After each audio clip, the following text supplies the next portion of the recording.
Myself is Haider Ali and I am belonging from Shekhpura district in Bihar. Currently मैं Bihar excise police में as a sub inspector posted हूँ। और ये जो मेरी जर्नी है वो थोड़ी सी टिपिकल रही और थोड़ा हर्डल्स मेरे सामने आए। मैंने अपनी स्कूलिंग शेखपुरा से ही की है और मेरे फादर का दूध का बिज़नेस था वहाँ पे, मेरे भैया का दिल्ली में बिज़नेस था। जब मैंने ग्रेजुएशन कंप्लीट की तो फाइनेंशियल कंडीशन बहुत ज़्यादा अच्छी नहीं थी और सर पे कर्ज था, जेब खाली थी और सपने थे मेरे सितारों के, वर्दी के सपने। 2012 में मैंने प्रिपरेशन शुरू की अपने सपनों की, बट हालात के वजह से मुझे दिल्ली जाकर काम करना पड़ा। अपना बिजनेस तो फ्लॉप हो चुका था, तो एक चिकन शॉप पे जाकर मैं काम किया कुछ वक्त तक, ताकि उस पैसे को जमा करके अपनी पढ़ाई कर सकूं। कुछ वक्त काम करने के बाद लगा कि पैसे कम हैं, इतना जल्दी नहीं हो पाएगा, टाइम लगेगा।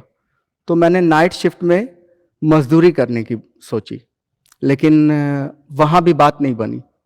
कुछ वक्त के बाद काम करने के बाद मैं वापस घर आया तो घर के सामने हमारी एक ज़मीन थी, ठीक घर के सामने।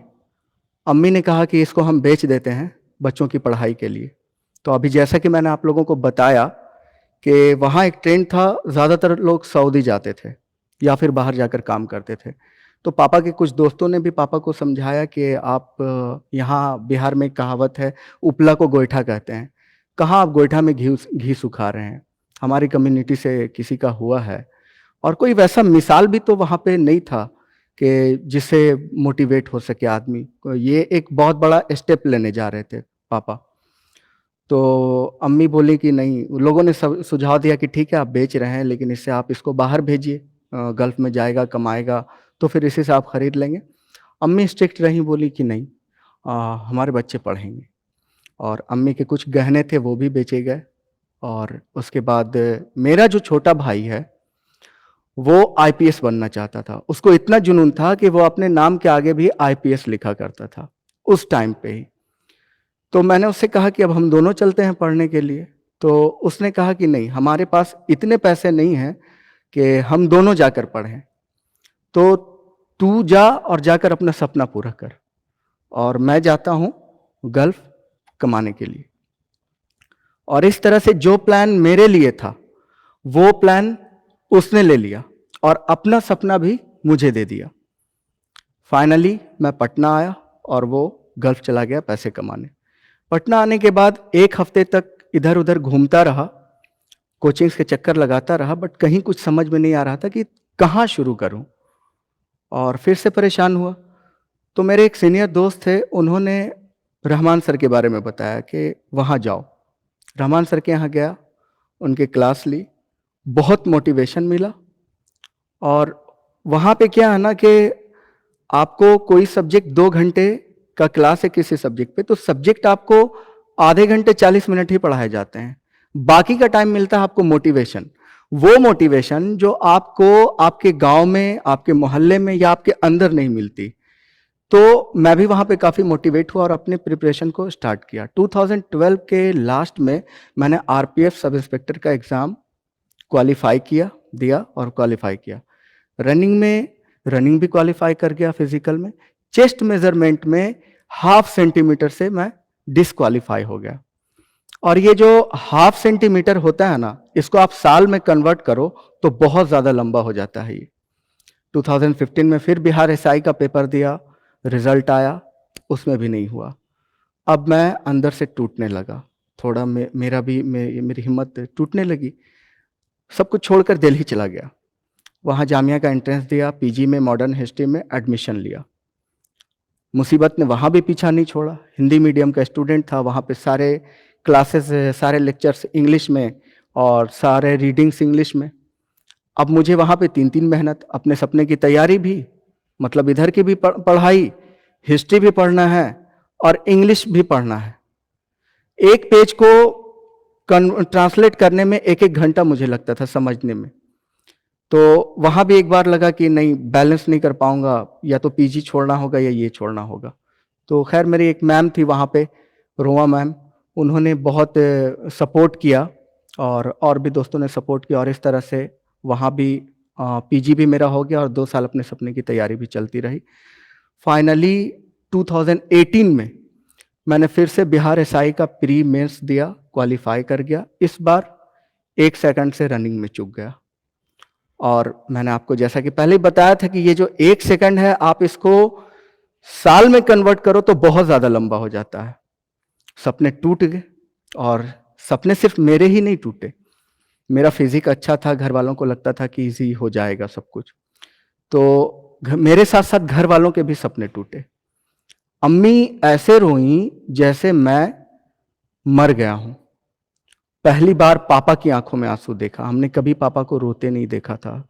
सब पापा, भाई-बहन सब रो रहे थे। मतलब मैं अंदर से बहुत टूट गया। अब लोगों के ताने भी मिलने लगे। कुछ लोगों ने सलाह दिया कि वापस इसको भी गल्फ भेज दीजिए, कहाँ आप पैसे बर्बाद कर रहे हैं। कुछ ये भी कहने लगे कि छोटा भाई कमा रहा है, बड़ा भाई कमा रहा है, बाप भाई का पैसा खा रहा, सबका पैसा बर्बाद कर रहा। किसी ने मशवरा दिया कि ग्रुप डी में की तैयारी करो, तो कोई कुछ। मुझे जॉब की टेंशन नहीं थी। मैं जॉब लेने पटना नहीं आया था और कभी मुझे सिर्फ वर्दी चाहिए थी। मैंने कभी रेलवे का नहीं भरा, कभी बैंकिंग का, किसी चीज़ का नहीं भरा। मैंने सिर्फ जब एसआई का आता था जब ही मैं भरता था। खैर, अंदर से बिल्कुल टूट गया। हिम्मत नहीं हो रही थी कि अब फिर से स्टार्ट करूं। एक दिन अपने रूम में था घर पे, तो पापा आए रूम में, पूछे कि क्या हुआ, कब जाओगे फिर, प्रिपरेशन करना है ना? तो बोला कि पापा अब नहीं हो पाएगा हमसे।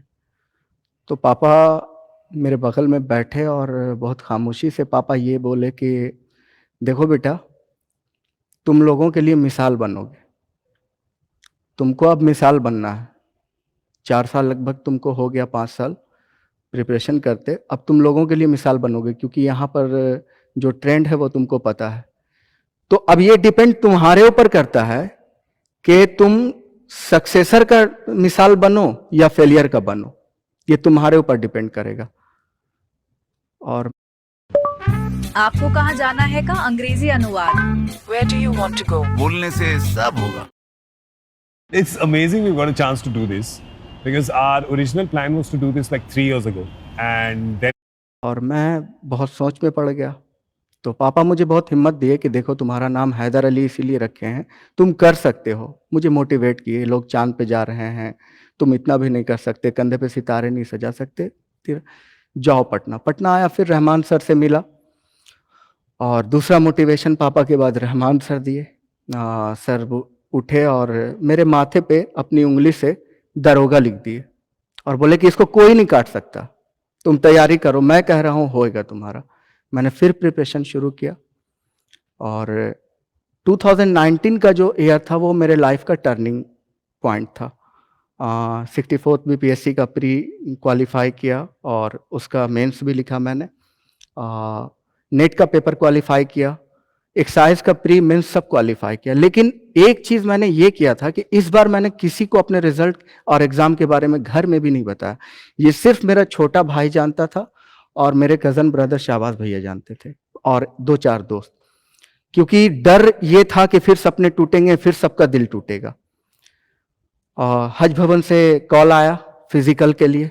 लियाकत सर वहाँ पे कोऑर्डिनेटर, उन्होंने कॉल किया कि आप आइए यहाँ फिजिकल की प्रिपरेशन के लिए। गया वहाँ पे, वहाँ भी फ्री ऑफ कॉस्ट प्रिपरेशन कराई जाती है और बहुत मोटिवेट किया जाता है। कोचेस बहुत मेहनत करते हैं, हमारे ऊपर भी किया गया। 1 महीना लगभग हमारे पास टाइम था प्रिपरेशन के लिए। बहुत हार्ड वर्क कराया गया। एक दिन में 20 किलोमीटर दौड़ाया जाता था और किसी दिन 3-3 टाइम दौड़ाया जाता था हम लोगों को। इसी तरह चलता रहा। किस्मत इस बार भी आजमा रही थी बहुत ज़ोरदार तरीके से। 1 हफ्ता जब बचा फिजिकल के लिए, तो मुझे फीवर आना शुरू हो गया और सर लेकर गए डॉक्टर के यहाँ। डॉक्टर चेकअप के बाद पता चला कि टाइफाइड है और सब लोग घबरा गए, मैं भी घबरा गया कि मतलब लगता है कि किस्मत चाहती ही नहीं है कि वर्दी पहनूं। डॉक्टर ने कहा बेड रेस्ट के लिए, तो सर मेडिसिन वगैरह भी दिया। मैंने सर से कहा कि सर मैं मेडिसिन खाऊंगा लेकिन रेस्ट नहीं करूंगा, मैं प्रैक्टिस जारी रखूंगा। और फाइनली मैंने अपनी प्रैक्टिस जारी रखी। सर ने कहा भी कि तुम शाम वाला प्रैक्टिस एक टाइम का छोड़ दो, एक टाइम मेंटेन करो। मैं बोला नहीं, मैं प्रैक्टिस जारी रखूँगा। मेडिसिन लेता रहा, प्रैक्टिस करता रहा और फाइनली जिस दिन जाना था सर, मेरे साथ मेरे जो कोचेस थे वहाँ पे वो भी गए बाहर में और सर दूर से मुझे दिखाए कि 6 मिनट में 1600 मीटर हमें दौड़ना था। तो सर ये बोले कि तुम्हारा ख्वाब उस 6 मिनट के बाहर है। 5 गेट था, 5वां गेट क्रॉस करने के बाद दौड़ कंप्लीट होना था। बोले उस 6 मिनट के बाद तुम्हारा ख्वाब खड़ा है, तुम्हारा सितारा वहाँ खड़ा है, अब तुम्हारे ऊपर डिपेंड करता है। मैं गया, जो स्टेजेस थे वो पार करते हुए, उसके बाद जब ट्रैक पे मैं रनिंग के लिए खड़ा हुआ तो मैं ये सोचकर उस दिन दौड़ा था कि आज या तो दौड़ निकलेगा या दम निकलेगा, और ये सोचते हुए मैं दौड़ा। अल्हम्दुलिल्लाह सारे स्टेजेस पार करता हुआ और मेरा हो गया सब कुछ कंप्लीट। एक्साइज एसआई में मेरा सिलेक्शन भी हो गया। तब घर में बताया और घर वाले शॉक थे, सरप्राइज थे कि मतलब ये कैसे हुआ। तो फिर मैं बताया कि इस वजह से मैंने छुपाया था। और इस बार फिर सबकी आंखों में आंसू। जब घर में ये पता चला, सबकी आंखों में फिर से आंसू था। मेरे फेलियर पे नहीं, इस बार मेरे सक्सेस पे। और जो मिसाल बननी तय थी वो मिसाल बनी। अब मेरे मोहल्ले के बच्चे और मेरे घर के भी बच्चे वो बाहर नहीं जाना चाहते हैं, सऊदी नहीं जाना चाहते हैं। वो लोग भी मेरी तरह बनना चाहते हैं और कुछ बड़ा करना चाहते हैं वो लोग भी। होता क्या है ना कि लोग सोचते हैं कि हम 6 घंटे 8 घंटे या 10 से 12 घंटे पढ़ेंगे और हमारा एग्जाम क्लियर हो जाएगा। नहीं, ऐसा नहीं है। पढ़ना तो आपको है ही, क्योंकि एग्जाम का और मेहनत का कोई शॉर्टकट नहीं होता। बट उसके लिए एक जिद चाहिए होती है, एक जुनून, एक पागलपन, जो आपको चैन नहीं लेने दे, आपको सुकून नहीं लेने दे जब तक आप अपने गोल को अचीव न कर लो। तो आप ये सोचिए कि मैं एक ऐसे कम्युनिटी से निकल कर आया और एक ऐसे जगह से आकर वो किया जिसके बारे में किसी ने सोचा नहीं था। मेरे बारे में किसी ने नहीं सोचा था। मुझे लोफर तक का तमगा दिया गया था कि ये लोफर हो गया है, पैसा खा रहा है, बर्बाद कर रहा, कुछ नहीं। मैंने वो किया। इतने सारे फेलियर्स के बाद जब मैं कर सकता हूं तो आपको क्या रोक सकता है? बस खुद पे मेहनत, अपनी मेहनत पे भरोसा रखिए। पहले ये सोचिए कि मुझे ये करना है, मैं इसी के लिए पैदा हुआ हूं, और एक वे कोई पकड़िए। ये नहीं कि ये भी फॉर्म भर रहे हैं, वो भी फॉर्म भर रहे हैं, उधर भी भाग रहे हैं, उधर भी भाग रहे हैं। अपना एक टारगेट गोल कीजिए कि हाँ मुझे ये चाहिए, और उसके लिए फिर आप दिन रात लग जाइए। चाहे कितने भी मुश्किलात आए, मुझे इससे डिगना नहीं है, हटना नहीं है। एक जिद, एक आग, एक जुनून, वही आपको रिजल्ट दिलाएगा। बस यही कीजिए, खुद पे भरोसा रखिए और चलिए आगे। आपका भी रिजल्ट होएगा, आप भी अपने टारगेट को अचीव करेंगे, आप भी